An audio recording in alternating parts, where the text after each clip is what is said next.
Welcome everyone. Thank you po for joining us for today's webinar. My name is Jassel Cabrera and I'm your host for today's webinar. So let's have our prayer. Dear God, thank you for the opportunity to meet together. Please help us to come together to make this institution reflect your kingdom. Breathe life into our ideas and decisions. Help us build a team that has love and respect at its heart. Give us the strength to continue working for your kingdom in this time of pandemic. Lord, come give us the inspiration to be the best we can be. May we be a shining example of your goodness and truth within, wherever we are. Inspire our thoughts, discussions, and ideas, and continue to remind us that all that we do here today, all that we accomplish, is for the pursuit of truth for the greater glory of you. We ask these things in your name. Amen.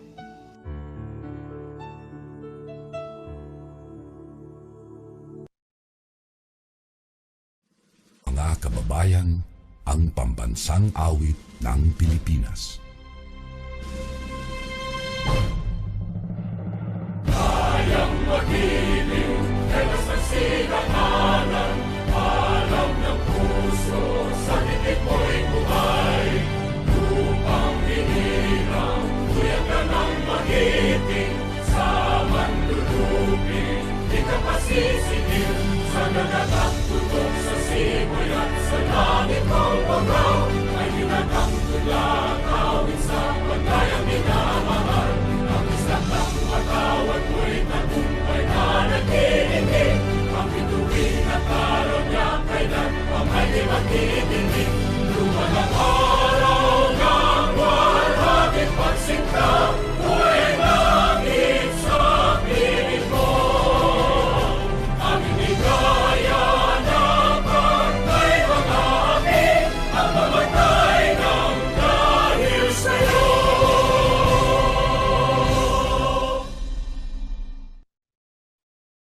Today we're presenting Champion and Professional in the New Normal, the World of Computer Engineering.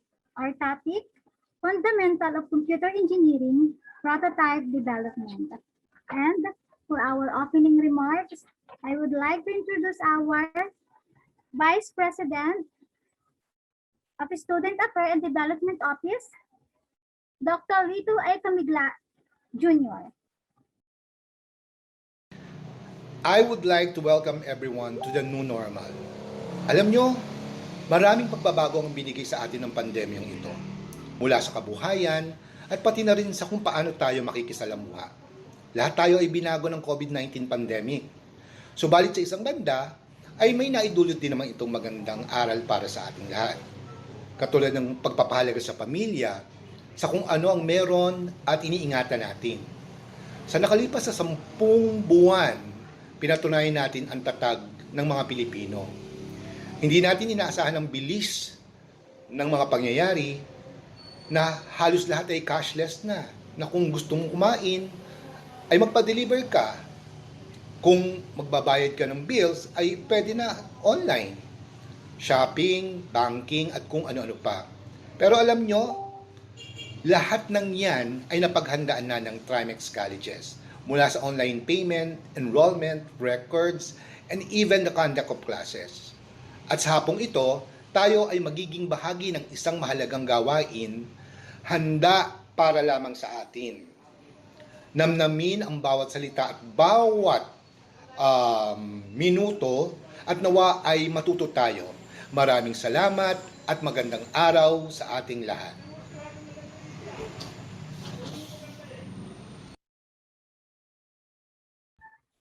Thank you, Dr. Rito A. Camigla, for a meaningful message. And for now, I would like to introduce our Head of Engineering, Engineer Kevin Dimesa.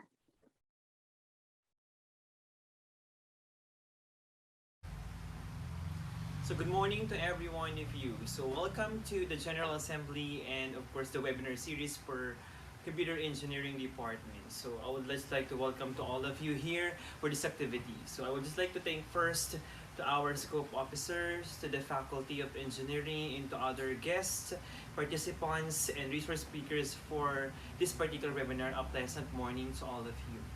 So this webinar is not only intended for having a general assembly, but also in order to promote camaraderie to our students. The same manner, despite we are experiencing pandemic during this time, is to be able actually to give information or knowledge to make our students updated to the current trends in terms of technology. I'm actually welcoming you for this particular event because it will be a great and helpful tool for all of us to make ourselves updated to the different trends in terms of technology nowadays. Thank you so much for participating also for this particular event. This will not be possible without your cooperations. That's why just sit back and relax and enjoy the different webinar series that we actually be given to all of you this particular time. So have a nice day to everyone and God bless to us.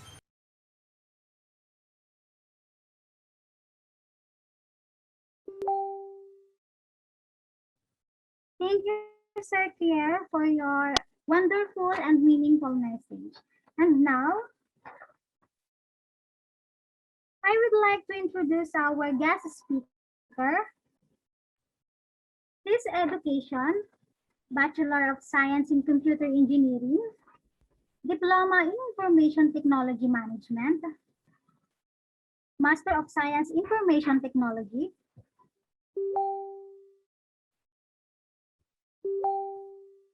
and he has a certification,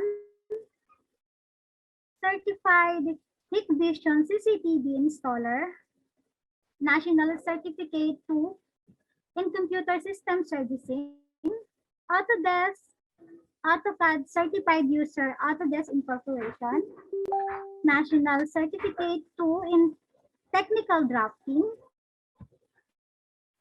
Certified Microsoft Innovative Educator, Six Sigma White Belt Information Technology, Google Certified Educator Level 1,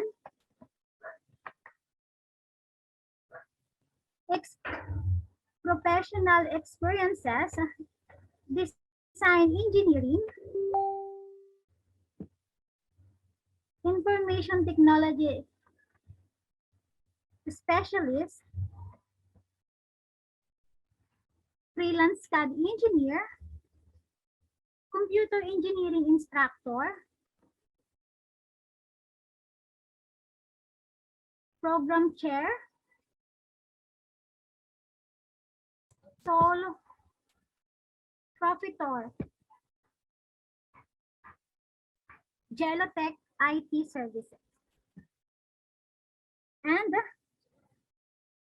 this topic, Fundamental of Computer Engineering Prototype Development.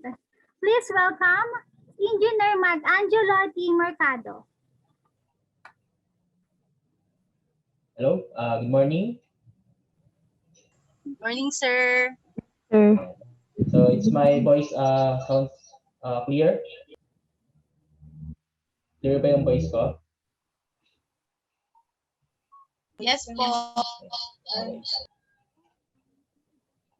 Can you allow me to share my screen?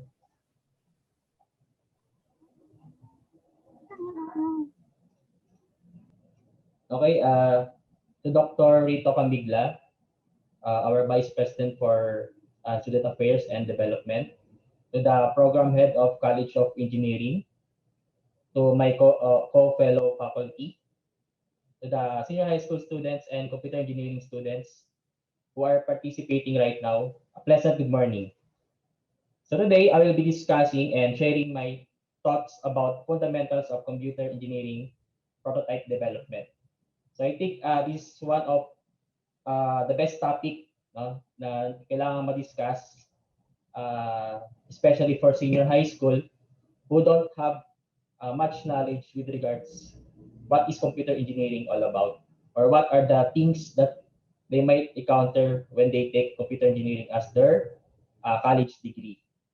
Okay, are you ready?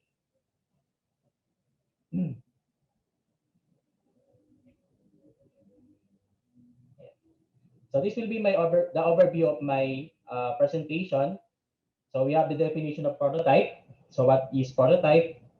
The reason for conducting a prototype development, selecting the best development model, creating block diagrams, creating system flowchart, selecting microcontroller, what are the online tools that can help us to create these diagrams and charts. Prototype testing and efficiency rate testing. And then lastly is the evaluation tool. Okay, so that will be the overview of our webinar for this morning. Okay, let's start.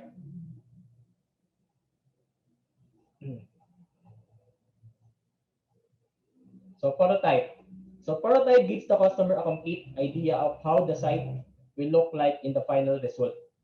So prototype is uh, a design, a product, or a output of a certain design, no, which will be the basis for the mass production of a certain product.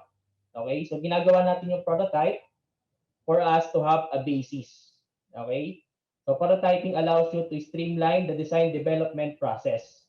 Okay, so we can oversee, or we can see yung what will be the output using a simple prototype. Okay. So why do we need to create a prototype? Okay. So number one, evaluating and testing the design. So as I said earlier, as we design, no, we create an actual product. So before natin siyang i-mass produce, for example, in a company, we need to create muna a prototype wherein it will satisfy the requirements that we are needed. No? Yung requirements ng ating client, yung requirements ng company, kung lahat ba ay pasok doon sa standard or doon sa specifications. So that's why we are evaluating and testing the design. Okay, so if there is need for revisions or for adjustment, so we will need to adjust the design, so add additional features or select another design na angkop doon sa requirements, and then that's the time we create another prototype. So that's how we evaluate and test the design. Okay, next, the next reason that that's why we need to create a prototype is to clarify the production cost and issues. So as we know, as we create a prototype, okay, we can be able to see what are the materials that will be needed to create to produce that product. Okay, so we can have a bill of materials. Okay, so what is the materials cost? Okay, what are the sizes? And so what are the quantity? And so this will fall under clarifying production costs and issues. Okay. Next is selling the product to others. Of course, if we have a prototype, a certain product, so we can market it. Okay, so we can sell it to a certain company or to a individual, no, that needs our product. Okay, that needs our prototype. Okay, then lastly is for patents. So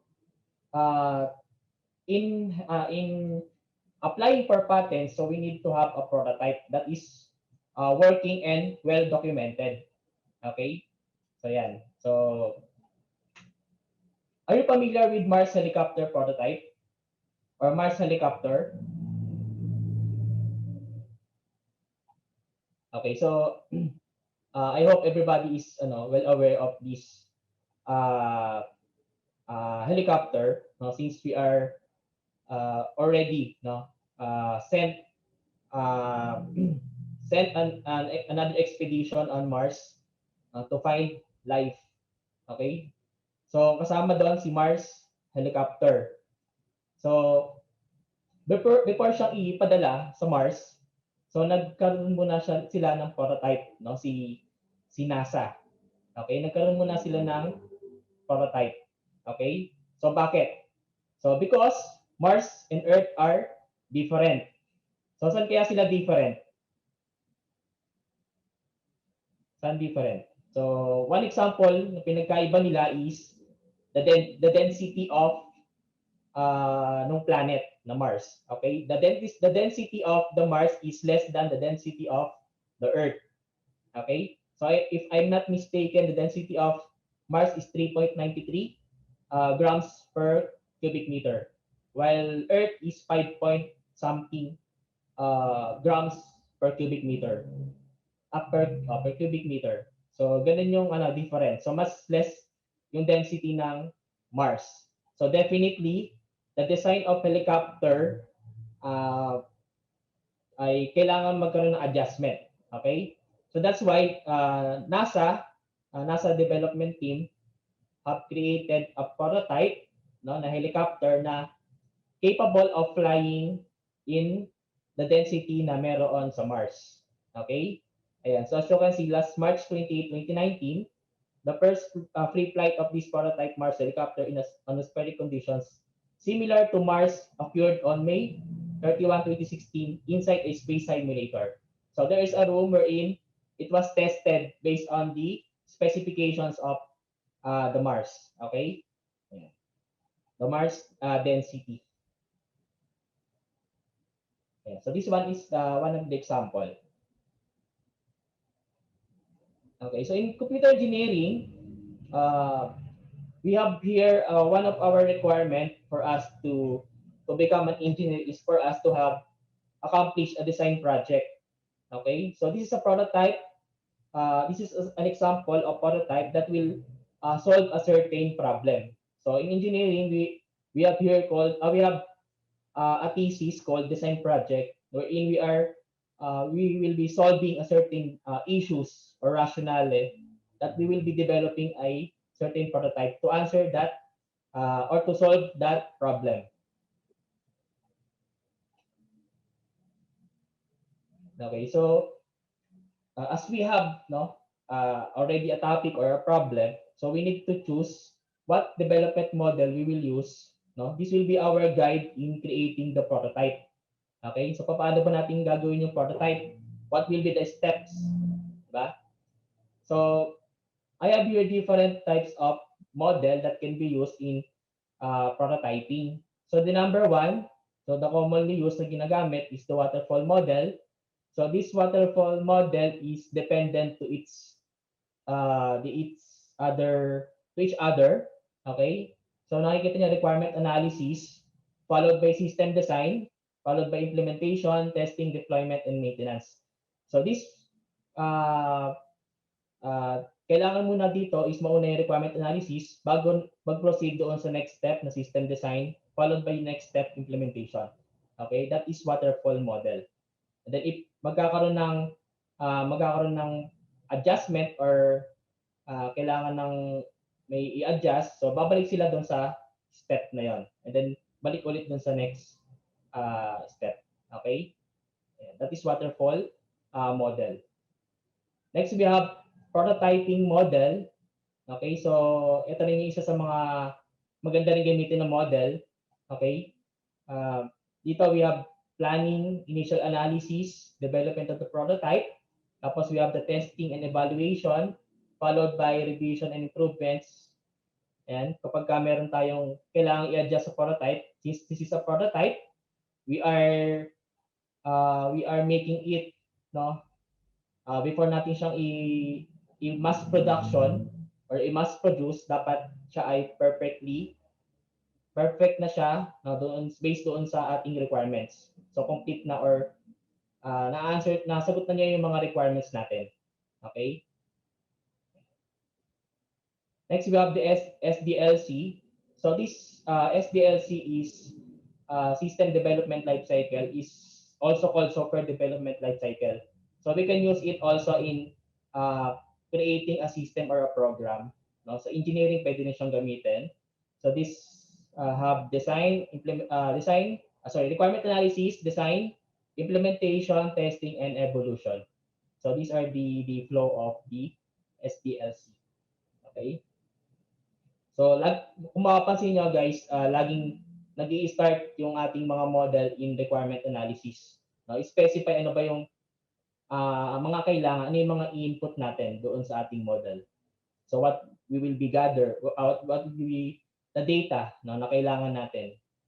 So, ayan. So the next one, we have here the V-shape model.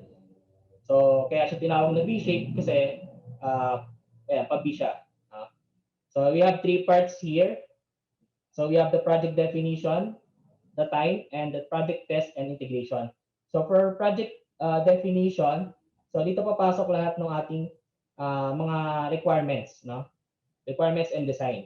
Okay? Followed by project test and integration. So dito naman is yung ating testing, system verification and validation, then operation and maintenance. Of course, this will not be done, no? So kasabay nito, kailangan mo natin siyang i-implement. So that is meron tayong implementation sa gitna. Okay? Followed by time. So this time is the duration of the implementation, okay, ng ating prototype. Okay, so once na-integrate na natin siya, na-testing na natin siya, so that's the time we check or we validate if the evaluation tools na ginamit natin is already answering our requirements or our specifications na kinakailangan dito sa ating prototyping. Next, another type of model is the agile development. So mostly ginagamit din to sa sa software development. So sa engineering pwede din siyang gamitin. Okay, so dito mas mabilis yung process of development, no? So may specified na kung ilang weeks or ilang araw siya matatapos. So this is agile development. So next one is we have to create a conceptual framework. Okay, so we have here an example. So different institutions have different different na ginagamit when it comes to conceptual framework. So depende rin kasi sa research or sa thesis or prototype na gagawin, no, ng isang researcher. Okay, so for example, we have here the IPO model, conceptual framework of voting system. So as you can see, it is in IPO format or input process output. So the input here will give us the data, no, mga requirements natin na kakailanganin. Then the process is the methods, no, or the steps na kailangan natin gawin for us to be able to achieve, no, our desired output. So dito ang desired output is a voting system. So para ma-achieve natin siya, so we have to do these processes. So the research, the design, the method of research, method of collecting data, ayan, sampling design, and then we have here the method of system development life cycle. And then of course, so once we have achieved, no, yung output natin, yung ating system, so we can able to answer our SOP or the problems or the rationale na meron tayo sa study. So we can have, no, dito nakalagay dito, improve and simplify the election procedures, secure user-friendly and efficient delivery of election services, or provide convenience to both the students and school management. So that is one example of IPO model or conceptual framework. Next. So another example here, this is one product of my student. So this is another example of IPO or input process output framework. So dito sa input we have classified, no, the knowledge, the hardware and software requirements. So for knowledge, So by the way, this prototype is titled Interactive Printing Kiosk with coin-based point of sales application and GSM support notification system. So for knowledge, ayan, so we have the coin acceptor and coin hopper. So dapat the researcher are knowledgeable, no? So ano ba yung coin acceptor, ano yung coin hopper? The setting and printing of documents. So since this is interactive printing kiosk, so dapat alam nila yung mga settings sa pag-print. Okay, yung different settings. So settings and printing, acknowledgement receipts. Ayan, so printing acknowledgement receipt is also included in the knowledge. For hardware, of course, we have here the different components that kailangan to complete this prototype. And of course, the software, the HTML, the PHP, the MySQL, and the Python language. Next, the process. So we have differentiate din yung process for development ng hardware and development of software. And for the output, we will be having this system. Then we have also included or specified the output of the research. Next one is creating block diagram. Okay, this is an example of block diagram. And so we have here input. Okay. And from our Raspberry Pi. So ang ginamit nating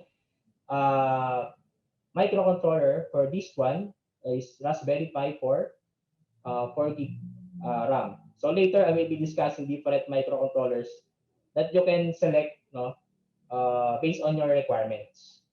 And so these are the examples. So we have here the 220 volts, 220 volts, no, power input, circuit breaker, and outlet, UPS, APR, thermal printer, inkjet printer, etc.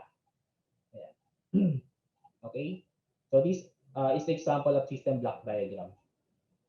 So basically, system block diagram, this is the connection of all the components, no, sa ating prototype, sa ating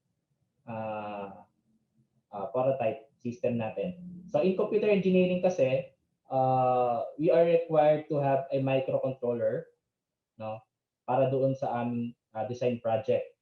So once we have a microcontroller, we need different sensors and electronic components combined, okay, to arrive or to solve a certain problem. Okay, so this is our system block diagram. So another one, if we have connections between components or hardware components, so we should have also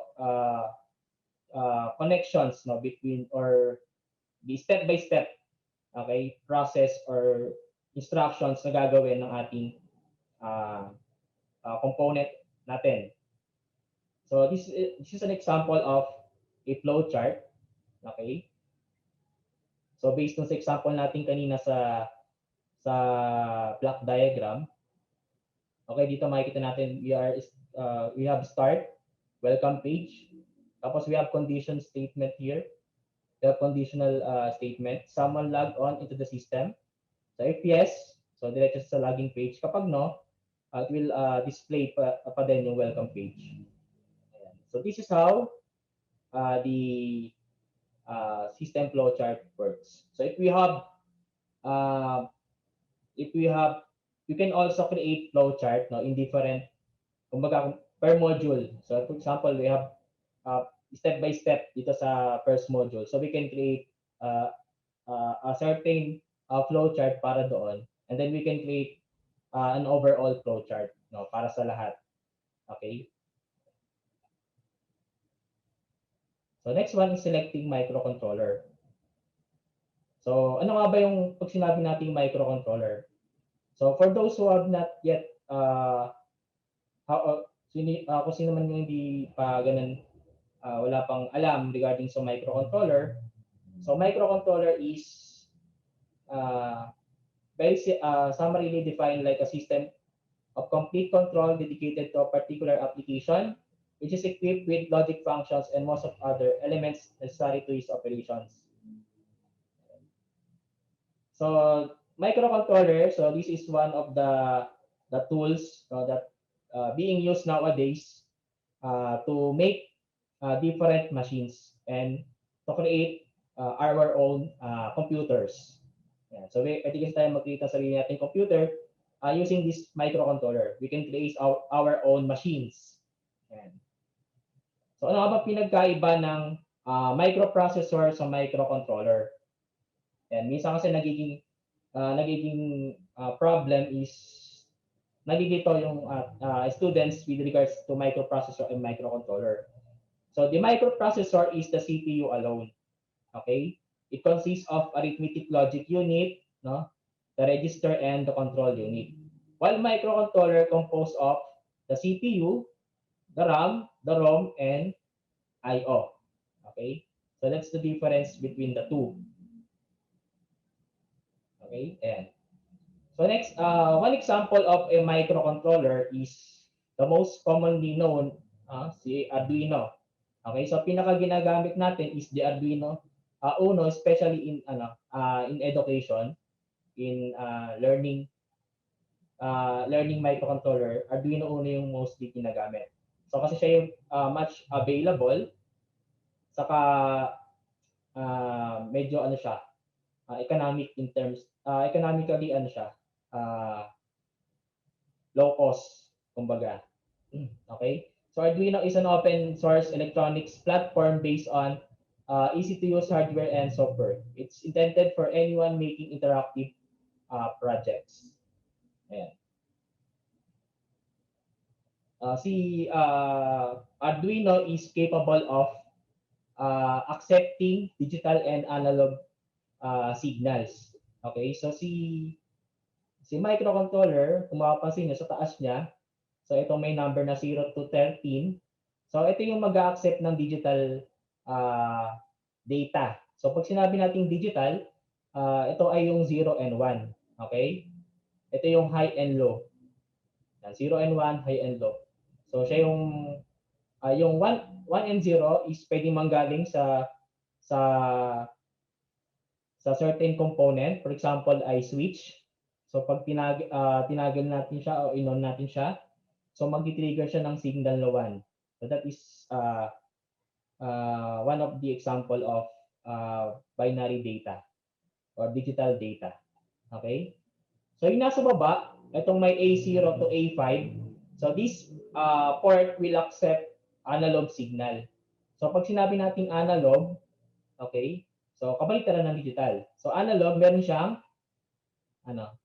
certain value. Okay? For example is temperature. For example, tayo ay may sensor, may temperature sensor. So, i-connect natin siya dito sa analog. Kasi ang i-accept niya is degrees Celsius. Okay? So, i-convert dito, i-accept dito na degrees Celsius, tapos i-convert ng microcontroller natin na maiintindihan ni CPU natin dito sa microcontroller. Okay? So kaya siya meron tayo ng analog input or analog in. Okay? What else? Yung ating ultrasonic sensor. So dito din natin kino-connect sa analog pin. Okay? So para mag-input ng distance dito sa ating microcontroller. Okay, so there's a lot more sensors na pwede nating i-connect dito sa ating Arduino. And so if you want to check other features and other samples or other projects, so you can browse arduino.cc for different projects na ina-upload doon sa kanilang website. And there's also some tutorials and examples uploaded on arduino.cc. Ayan. So syempre, for example, naging interested kayo na pag-aralan nitong microcontroller, saan ba tayo makakabili? Okay, so during this time, na nasa nasa bahay lang tayo, so we are not allowed to go out, as much as possible. So we can buy microcontrollers to Lazada or Shopee, So this is most commonly online platform for for shopping. So we can you can browse the shop of Maker Lab and Circuit Tracks. So we can also have pwede nyo rin i-browse yung kay BSY Electronics. So these are already in the industry of electronics. So talagang yung mga products is reliable. So I'm not marketing these shops. So nagbibigay lang ako ng konting advice din kung saan pipili ng shop na pagbibilan. Kasi some others are medyo nakakatakot din mag-shopping online kapag hindi reliable yung pagbibilan natin. Ayan. So ever since these are the shops na talaga nagpo-provide ng quality products. Ayan. So magkano ba ang isang microcontroller? So the microcontroller is cost more than almost 200 pesos. So 240 including the shipping fee. Ayan. So may kasama na siyang connector. Okay, so if you want to buy the whole set, okay, you can ito sa whole set kasi complete na siya, may kasama ng mga sensors, may kasama ng connectors, LCD, breadboard, resistors, remote control, LEDs, ayan, servo motor, potentiometer, relay, etc. So, ayan, kompleto na siya. You can create a simple project using this kit.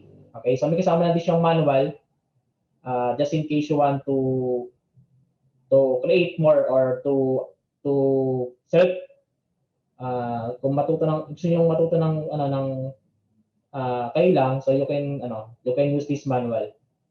Okay? Ayan. So yung cost ng kit is 1,559. So meron pa ditong may promo pa sila. So 50 pesos free shipping. Ayan. So free shipping na daw tong 1,559. Okay, so you can browse another shops with regards to buying other microcontroller. Ayan. So another type of microcontroller, so mostly this Arduino Uno is most commonly used. Okay? So depende. Okay? For example, unti lang or basic lang yung project natin. But if our project requires more than 20 pins or 10 pins yung kakailanganin natin with regards to our project. So kakailanganin natin ng maraming pin, So gagamit tayo ng Arduino Mega. Okay? So gagamit tayo ng isang malaking Arduino para magkasya lahat ng ating ilalagay na component. Okay? I-connect the component sa ating microcontroller. So as you can see, we have lots of analog signal here. 15 pin for analog. And then we have 21, tama ba? 21 for digital signal, digital input. Ayan. Okay, so we can use this Mega kapag yung projects natin is medyo madaming sensors na ilalagay. Okay? Ayan. So magkano yung Mega? So the Mega costs more around 600, 640, and including the shipping fee. So, ayan. So you can browse or you can buy through Lazada. So another one, kung ang project mo naman will be small lang or dalawa or isang sensor lang yung kakailanganin mo, you can buy Arduino Nano. Okay? So it has digital pin. Ito. So ilan? So we can use 12 digital pin including the TX and RX, the transfer and receive signal. Dito tayo nag-receive at nag-transfer ng signal. If you want to connect another microcontroller, pwede natin i-connect dito sa RX and TX. Ayan. For analog, ayan, so we have 7 pin for analog. Okay? Ayan. So you can visit arduino.cc for more information dito sa Arduino Nano. So the price is approximately 260, including the power cord. Okay, so USB cable, so kasama na. Yeah, so if you want to try Arduino Nano in your projects, yeah, so you can use this one. Okay, you can try this one. Okay, so aside from this Arduino, there's a lot of microcontrollers pa, so na different boards no sa Arduino. So these are just the example. So kukulangin tayo ng oras kapag inisa-isa natin. Okay? Yeah, so binigay ko lang yung example ng mga basic and commonly used microcontrollers. But if you want to check other board no in Arduino, you can check out their website, no, www.arduino.cc. Okay? Yeah. So the next one, ito is a generic brand or generic type of Arduino. So this is called Node MCU ESP8266. It is used for IoT projects. So ayan, so mostly no, kung mag-search kayo sa internet, so ito yung madalas nalalabas na na ginagamit for IoT projects. Although there's a lot of microcontrollers na lumalabas na capable of connecting to internet wirelessly. So ito yung isa sa mga naging kumbaga naging foundation of IoT, no? Si Node MCU ESP8266. Ayan. So you can visit its website, no, nodemcu.com, for more information. So this is a low cost in terms of power, no? Kasi lang siya, Type C yung ginagamit na port dito sa Node MCU. So it only consumes 5 to 9 volts itong Arduino, itong Node MCU ESP8266. So where to buy? Meron din dito sa Lazada or Shopee. So medyo siya, low in cost. So umaabot lang ng less than 200, no, kasama na yung shipping. Okay? So ganyan siya kamura. Okay, it's the same then with regards to programming. So gumagamit din ng C++. So nagkaiba lang with ng konti doon sa syntax sa pagpo-program, and then there are some libraries that need to be included, no, doon sa program para siya ay mag-work. Ayan. So another type of microcontroller that you can use for your project is the Raspberry Pi 3 Model B Plus. Okay, so actually this is also considered na as a microcomputer, a small scale computer, no, wherein you can already, no, perform basic activities, no, same as you are performing in a desktop or a laptop. So parang ganoon din siya. So we can consider this as Raspberry Pi 3 as a microcomputer. Ayan. So kaya mostly minsan ginagamit na rin siya for web server, for a simple system, no, sa mga kiosk machine, sa mga turnstile. Ayan. So ginagamit na rin itong Raspberry Pi. Okay. So imbis kasi na bumili sila ng isang buong computer, no, that will cost them almost 20,000, 30,000. So ito, they will cost lang din sila ng mga less than 3,000 or 5,000, no, complete set na yan. So that's the advantage of this Raspberry Pi microcontroller. Ayan. So there's a lot of models sa Raspberry Pi. So discuss ko lang yung pinaka most commonly used and updated version. So dito meron tayong Raspberry Pi 3 Model B+. So naabutan ko to. This was used for Wi-Fi bendo machine. So pwede siyang gamitin sa bendo machine. Itong Raspberry Pi 3 Model B+. So So you can visit raspberrypi.org for the other details, no? If you want to search for another features of this Raspberry Pi 3. Okay, so it has 1.4 gigahertz 64-bit quad-core processor. So it's capable of connecting wirelessly and through RJ45. So pwede tayong mag-connect through LAN. Okay, meron din siyang Bluetooth, no? If you want to connect in via Bluetooth, so pwede rin. Okay. It's capable also for PoE or power over Ethernet. So you can power this Arduino using RJ45. Okay. So how much is this Raspberry Pi 3 B+? So this Raspberry Pi is approximately 3,000. Yan. So more than 3,000, no? Kasama na itong casing. Ayan. So may kasama ng casing. So medyo kamahalan siya, and then you need also to buy an SD card for the storage of the operating system. So the most commonly used operating system for Raspberry Pi is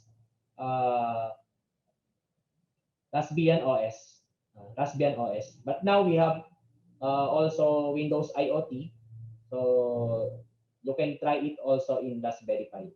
Okay.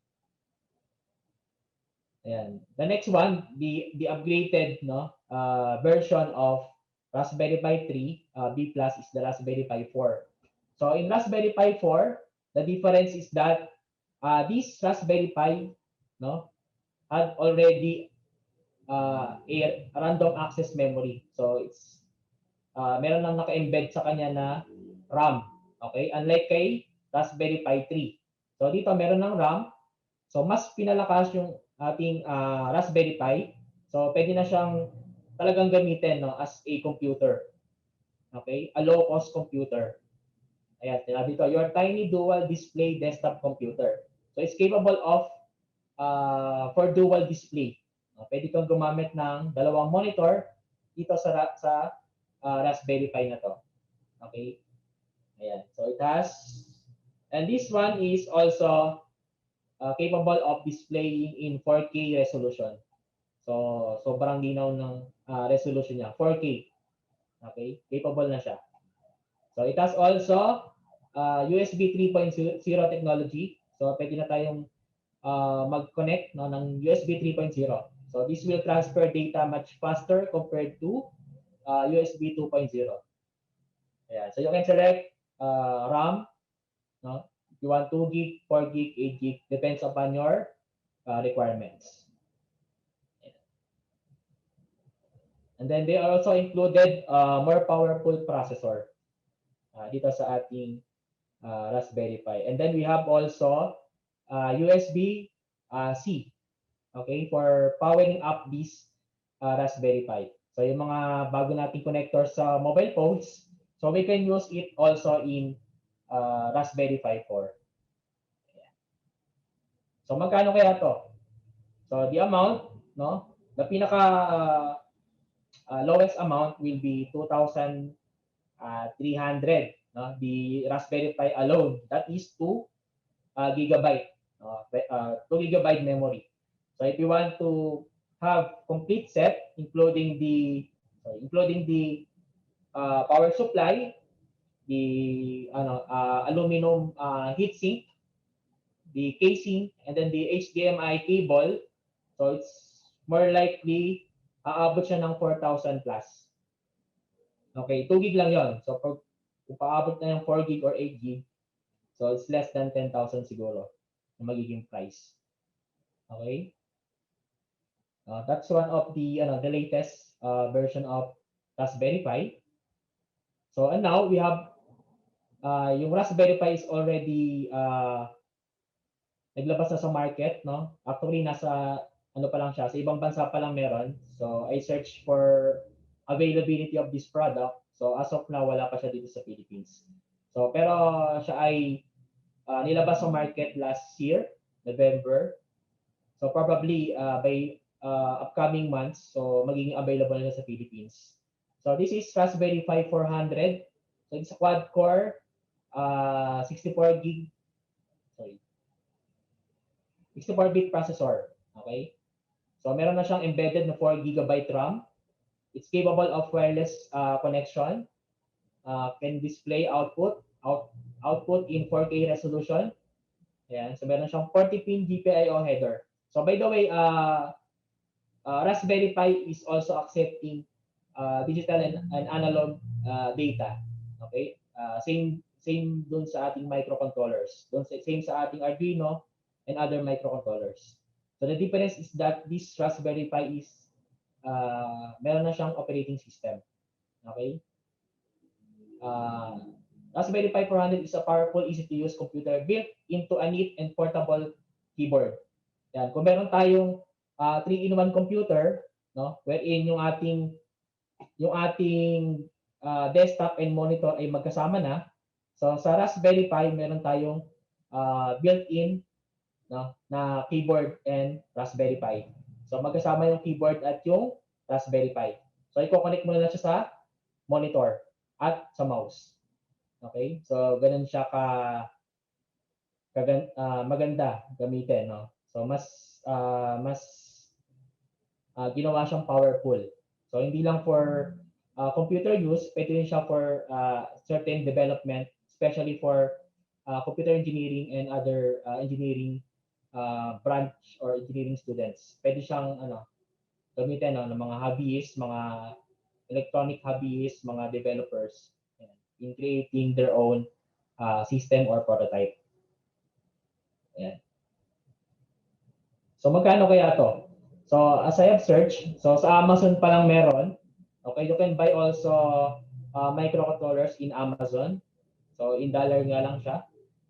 Tapos merong shipping fee, of course. Merong shipping fee na papunta sa atin sa Philippines. So ang cost niya is $110.69 plus 15. So ilan yon? Convert natin. So 1110.69 plus 15.34. So $126 times 48. So it's almost 6,000 in price. Ayan. So 6,000 in price kung bibili natin sa Amazon. So ayan. So medyo mas mahal, no? So next, there are also other microcontrollers that Raspberry Pi have introduced, no, in the market. So we call it RP2040. Okay, so we have Tiny 2040, Micromod RP2040, Pico. So Pico is a microcontroller version, no, ng Nano. So they compete Pico to Nano.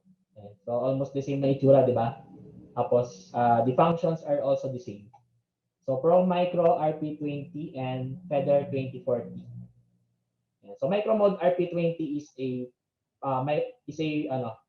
processor, a type of processor. So kino-connect pa siya for into a microcontroller. So kaya siya merong connector dito. Meron siyang slot dito sa right side. Okay, so yung Pico is a tiny, fast, and versatile board built using RP2040, a brand new microcontroller chip designed by Raspberry Pi in UK. Yeah, so ganun lang siya kaliit. Pagka chinek nyo, so you can use it for small projects. Okay, small projects or educational activities. Yeah. So you can visit raspberrypi.org for more features and details about this microcontroller.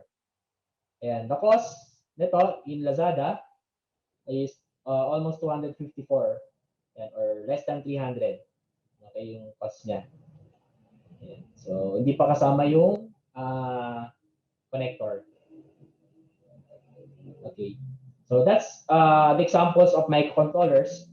So we have lots of different types of microcontrollers available na in the market. Okay, so merong Orange Pi, ano pa, Banana Pi. So there's a lot more, no, ng mga fruit names na microcontrollers. So you can check it out, no, sa Google with regards to different brand of microcontroller. Ayan. So we're done with that.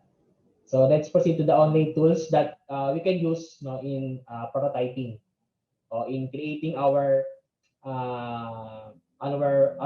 papers, no, in development of prototype. So number one is Visio. So in Visio, we can create flowchart, block diagrams, ano pa, different charts. So pwede tayong gumamit using Visio. Okay. We can also use Lucidchart, no? This Lucidchart is capable of you can create diagram or chart online, okay, using your browser. So pwede kayong mag-create. So there's a lot of templates that you can use, but this is limited lang din yung trial version. So you can check out the amount of subscription. So meron dito. Pero for small projects, so you can use the free trial. Okay? Ayan. So ito yung itsura niya. So another example ng online tool natin for creating diagrams, flowchart or block diagrams. So we can use SmartDraw. Ayan. So maganda rin siya. It's also capable of designing online or creating diagram online. So next one is Creately. So Creately is much more colorful, no, compared to doon sa Lucidchart saka si SmartDraw. So medyo siya interactive pag titingnan. So dito lahat ng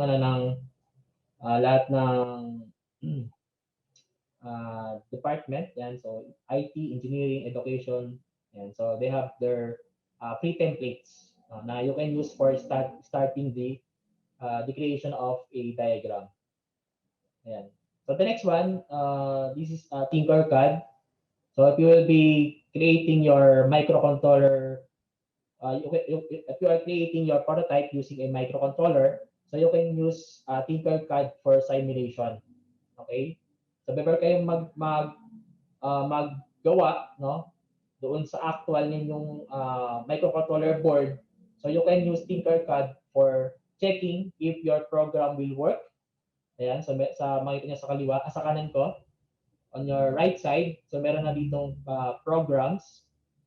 Ayan, na you can check if your program will work in an Arduino. Okay? Ayan, tapos meron tayong example of circuit dito. We have the potentiometer below.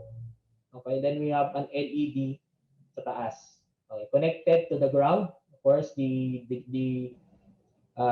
negative terminal of the LED, and then the positive terminal is connected pa doon sa ating resistor kasi kailangan niyang babawas yung amount of current na magpo-flow sa kanya para hindi siya babasted or babasted yung LED.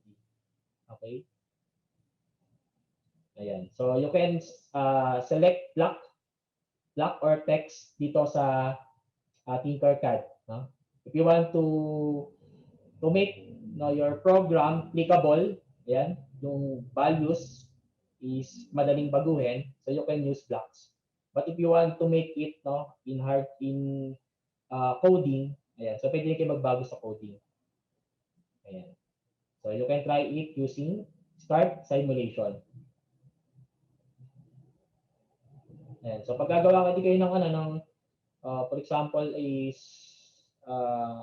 circuit, no, using Tinkercad, mas maganda. So mas interactive siya. Mas medyo realistic, no, in terms of the components na meron tayo dito sa Tinkercad. Next is if you have projects, no, na mobile connected. For example, you have a prototype that can be controlled or monitored via mobile phone. So instead of using Arduino, using Android, nabi mga natin, using Blender, using Android Studio, yun pala, Android Studio and other large yung mabibigat, no? Mabibigat na application sa pag-develop ng mobile application. So you can simply use appinventor.mit.edu. So this MIT App Inventor is online also. So you can create it online, no, using your browser. Yeah, so make sure lang na Google Chrome yung gagamitin para at least all the components and libraries are compatible. Ayan. Saka mas stable kasi sa Google Chrome. Ayan. So for example, meron dito sa example, okay, we have the button switcher. So it's just a 2 button, no? The on is in green, tapos off is red. Okay? Tapos we have the counter. So plus and minus, plus and minus. Ayan. So dito you can simulate, no, dito sa App Inventor before niyo siyang i-export as APK file, no, as installer sa inyong mobile phone or sa inyong iOS phone. Okay? Sa inyong iPhone. So robotic arm slider, ayan, so you can set, no, the sensitivity or the rotation and the speed of a robot, no, using your mobile phone. Ayan. So dapat connect sila into one network. Okay, yung ating microcontroller doon sa ating App Inventor. Ayan. So para mag-adjust. Then we have car controller. Ayan, so the forward and backward, and then turn left and turn right. So that's one of controlling, no, mobile, controlling a prototype, no? For example, a car prototype. So pwede natin siyang controlin using a mobile phone made by appinventor.mit.edu. So you can check it out. Other examples na meron dito sa application na to. So pwede meron silang mga examples na pwede niyong gayahan just in case you will be creating a mobile application connected to a microcontroller. Ayan. So, okay. That's the tools that can help you in creating your own prototype.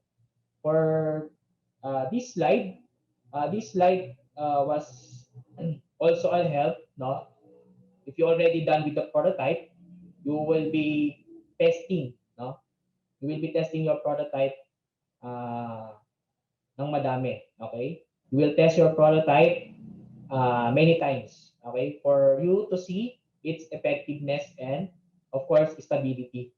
Okay, so dito we have prototype testing.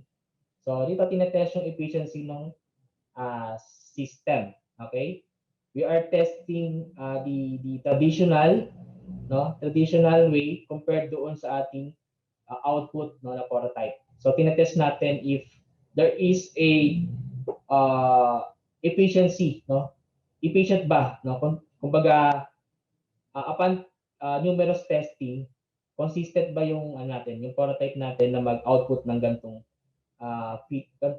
standard, no, gantong for example dito time lapse when using the prototype in seconds. Ayan, for one page ilang second, consistent ba siya? So we will count the average yung average nating seconds. Okay? So this is an example of efficiency prototype testing. So kapag nakapag-produce ng prototype, you need to test its efficiency. Okay? Ayan. So sa left side, meron tayo ditong efficiency table. So meaning to say, all the modules has been tested, no, based on their efficiency. Kung sila ba ay efficient na maglabas ng output na ganito, okay, kung in many testing, dapat consistent. Okay? Ayan. So this example, ang naging result ng efficiency ng machine niya overall is 79.06.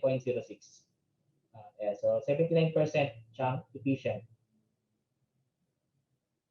Next, for evaluation, so aside from testing, yung testing kasi is for the developer or dun sa inyo as proponent. For evaluation naman, so dito naman papasok yung mga people or expert involved in terms of your prototype. Dapat ang magiging evaluator dito is all the people na magiging significant study. Okay, yung expert doon sa system niyo, yung magiging expert, tapos yung mga user. Okay, dapat sila yung maging evaluators. So as much as possible, mas marami, mas maganda para yung results of evaluation is mas reliable. Okay? So in example natin for prototype evaluation is the ISO 9126, wherein consists efficiency, maintainability, usability, functionality, reliability, and portability. So dito nire-rate ng isang evaluator yung prototype. Ayan, so ito yung kanyang rubrics for the rating. Ayan, so merong values 5 to 1. So 5 is the outstanding, 5 is the highest, and then 1 is the lowest for the evaluation. And then lahat yun is i-average, kukunin yung mean, tapos malalaman natin kung saan siya magpo-fall. Okay, kung 3.5 to 4.5 yan, so meaning to say your prototype is evaluated as very satisfactory. Okay, kung yan ay below satisfactory, 1.5 to 2.5, so meaning to say there's need to recheck the design, or you need to improve your prototype. Okay, and dapat siya ay magpo-fall sa very satisfactory saka outstanding. Okay, para siya ay maging acceptable as prototype. Okay. So, yan ito yung example. You will be evaluated, the prototype will be evaluated based on functionality, reliability, usability, efficiency, maintainability, and portability. So, this is the summary of the evaluation. Okay? I think that will be the end of my presentation. So, I would like to end this presentation with a quotation. So, challenges are what make life interesting. Overcoming them is what makes life meaningful. So I hope lahat tayo, we have experiencing challenges right now, and I think we will be overcoming it. Ano lang tayo, kumbaga laban lang, di ba? Ayan, this is based on Joshua J. Marin. And that's all for today. Thank you guys for listening.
Okay na po.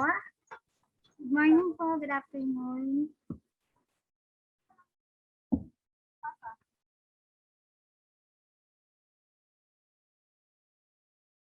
Thank you po, Sir Mark, for your great presentation.